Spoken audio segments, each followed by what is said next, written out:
¿Por qué adherimos a explicaciones que no soportan el escrutinio del pensamiento? ¿Por qué seguimos fuentes poco confiables y orientamos nuestro actuar inmunes a la evidencia y a la contradicción? Respuestas podrían ser múltiples, pero podemos situarnos en un claro punto de partida. El pensamiento puede jugarnos muy malas pasadas. La historia que vamos a contar es conocida por todos. El 31 de diciembre de 2019, la Organización Mundial de la Salud recibió reportes de la presencia de una neumonía de origen desconocido en la ciudad de Wuhan, China. Rápidamente, la enfermedad, conocida posteriormente como coronavirus, se expandió hacia todos los continentes, desatándose una pandemia mundial que no solo ha cobrado millones de muertes, sino ha producido crisis sanitarias, económicas, sociales y políticas. Inmediatamente, la pregunta apuntó al origen del virus. La misma Organización Mundial de la Salud estableció 4 teorías, ubicándolas de más probable a menos probable. La última de ellas, o más improbable, propuso que se había propagado por un accidente de laboratorio. Los expertos consideraron que esta opción o esta hipótesis de liberación deliberada era extremadamente improbable, pero aún así, esta propuesta ha sido cogida por millones de personas a lo largo del mundo, afectando incluso el proceso de vacunación, que en este contexto ha sido entendido como la segunda parte de un plan maligno orquestado por China. ¿Por qué adherimos a explicaciones que no soportan el escrutinio del pensamiento? ¿Por qué seguimos fuentes poco confiables y orientamos nuestro actuar inmunes a la evidencia y a la contradicción? Respuestas podrían ser múltiples, pero podemos situarnos en un claro punto de partida. El pensamiento puede jugarnos muy malas pasadas. Por ejemplo, frente a una pregunta o a un cuestionamiento, tendemos a buscar información que ratifica nuestras creencias y lo hacemos muy rápidamente. Es nuestro propio cerebro el que se encarga de desviar nuestra atención hacia noticias, comentarios u opiniones que confirman las nuestras, ignorando aquellas que sean diferentes. Incluso algunos autores han evaluado que al analizar la lógica de un argumento, lo primero que hacemos es examinar su contenido. Cuando ese contenido encaja con nuestras creencias, lo damos por bueno sin juzgar la lógica subyacente. Sin embargo, cuando estamos en desacuerdo, ocurre exactamente lo contrario. Este escrutinio selectivo lo que nos propone es que solo juzgamos la estructura argumental cuando no estamos de acuerdo con las conclusiones. Este problema que estamos enfrentando se agudiza en las redes sociales. ¿Por qué? Porque estas amplifican el fenómeno, de modo que tanto las fake news como las teorías conspirativas pueden replicarse miles de veces en cuestión de segundos. Es fácil, incluso para nosotros, darnos cuenta que con mucha frecuencia compartimos enlaces que encajan con nuestra propia ideología. Por el contrario, si estos nos parecen incorrectos o chocan con nuestra manera de pensar, leeremos con cuidado, buscaremos cualquier motivo para echarlos abajo.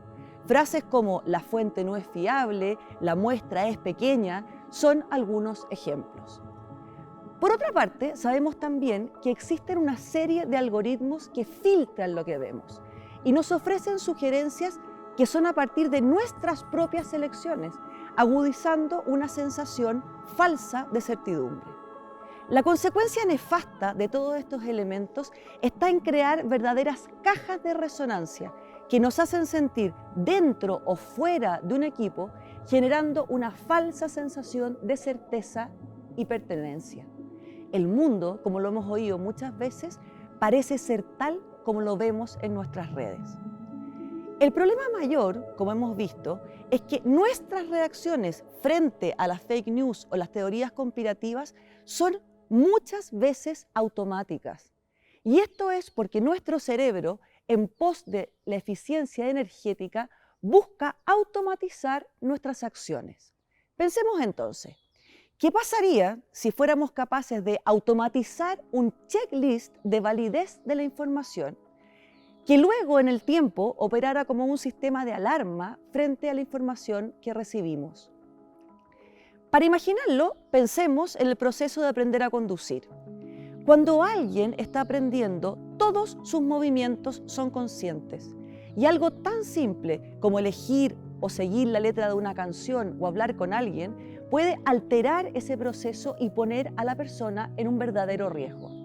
No obstante, en la medida en que ganamos experiencia, las acciones se vuelven inconscientes. Los movimientos se vuelven automáticos y se ejecutan de manera eficiente.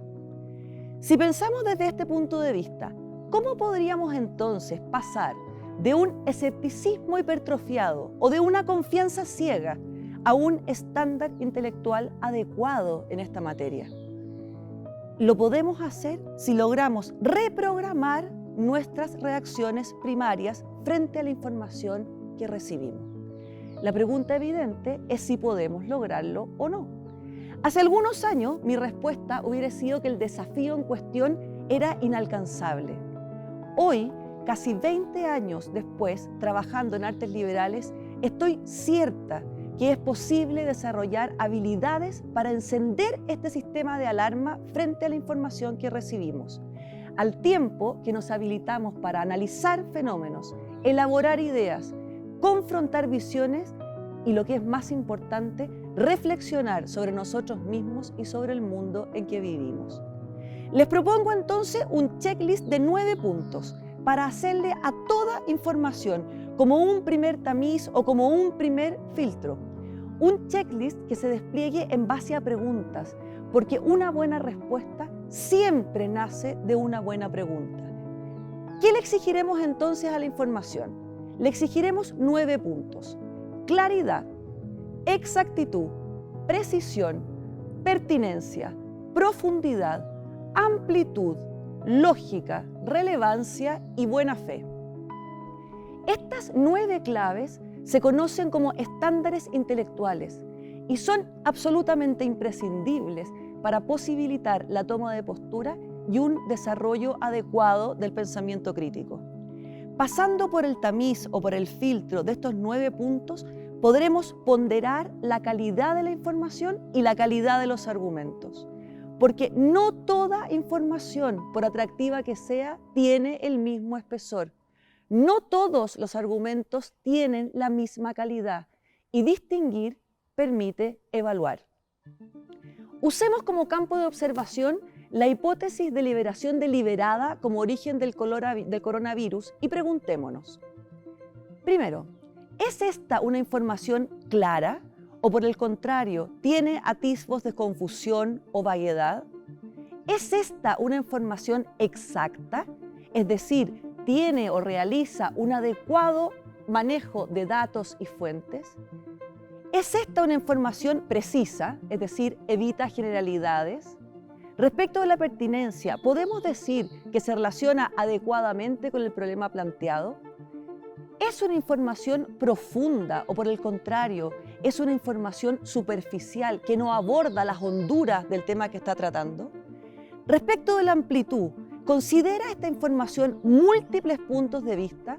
Respecto de la lógica, ¿sus conclusiones se desprenden o no de la evidencia? Respecto de la relevancia, ¿manifiesta esta información una adecuada preponderancia de los argumentos? Y por último, y muy importante, respecto de la buena fe, el que entrega esta información actúa sin conflictos de interés, con transparencia y sin ocultar datos relevantes o no. Si la información que analizamos no cumple con estos estándares, debemos asumir que nos enfrentamos a una información deficiente. Testear de esta manera parece una tarea agotadora e inviable, pero dependerá de un provechoso entrenamiento intelectual que les aseguro es posible. La experiencia muestra que una vez internalizadas estas 9 claves, se transforman en algo así como un algoritmo mental automático, como la cabeza de ese jugador de ajedrez que, dando una simple mirada al tablero, sabe dónde están los riesgos y sabe dónde están las oportunidades. Elaborar las preguntas que permiten adentrarse en los asuntos y testearlos debe transformarse en un imprescindible. Y yo los invito a aplicar desde hoy esas preguntas a toda la información que recibimos. Luego de 20 años haciendo clases, he podido comprobar que los estudiantes formados en estas sencillas técnicas terminan haciéndolas propias, escrutando adecuadamente la información para hacer de ella no solo una información, sino transformarla en verdadero conocimiento.